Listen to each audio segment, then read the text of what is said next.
is Rebecca Young. This course is Juvenile Delinquency, Sociology 3023, December 2nd, 2022. My research question was, are girls more prone to abuse, running away, and delinquent tendencies than boys? I chose this topic because I find it interesting that you hear more about boys and delinquency than you hear about girls, but stats show that girls have a higher delinquency rate than boys. Juvenile delinquency is the behavior of a minor child that is marked by criminal activities, persistent antisocial behavior, or disobedience that the child's parents are unable to control.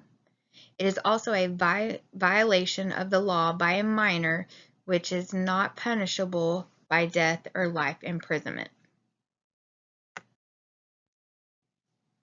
In this bar graph, it's selected detention offenses by gender.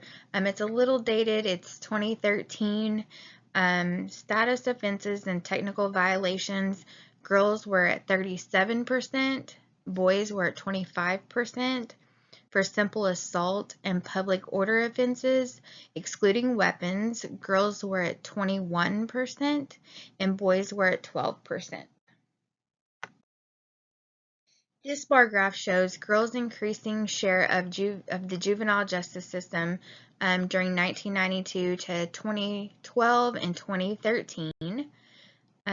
Arrest in 1992 were 20%, and in 2012 it was up to 29%.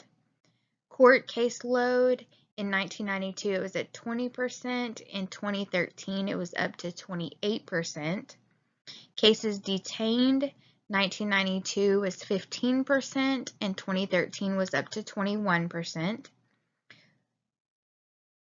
Post-probation in 1992 it was 16%, and in 2013 it was up to 23%.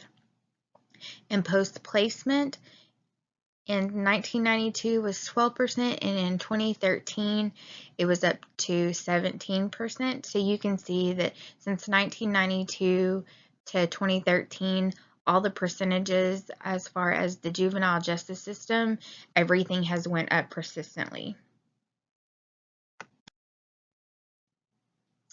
Gender injustices, the system-level juvenile justice reform for girls.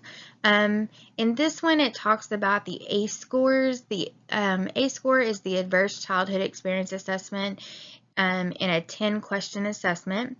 The 10 areas of the ACE assessment look at abuse, which is emotional, physical, and sexual neglect, physical and emotional and family dysfunction, family mental illness, physical abuse of mother, divorced, incarcerated parent, and substance abuse in families.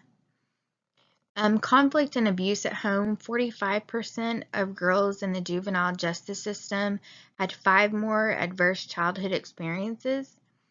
Girls experienced sexual abuse at 4.4 times the rate of boys. 31% of girls experienced sexual abuse. 41% of girls experienced physical abuse. 39% experience emotional abuse, 84% experience family violence. It's also linked to trauma and social context, running away and homelessness, fighting at home, poor peer relationships, substance abuse, older antisocial partners, and school failures.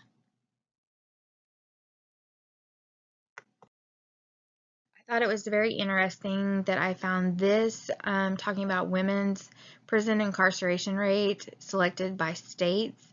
You can see that Oklahoma is the highest ranked state in the United States for women's incarceration. The next would be Arizona. It shows all 50 states, and then California and Maine being the lowest. I want to say thank you for watching. Another thing that I wanted to add to this is that usually when things start out as juveniles for girls, it goes on into adulthood, and I believe that's why the women's incarceration is so high in the state of Oklahoma. I think it's a good thing that we have different things out there as far as programs and stuff like that to help with the juvenile system, to help girls not be in the juvenile system, and to get help with the different abuses that they've gone through to help them not end up in prison as adults.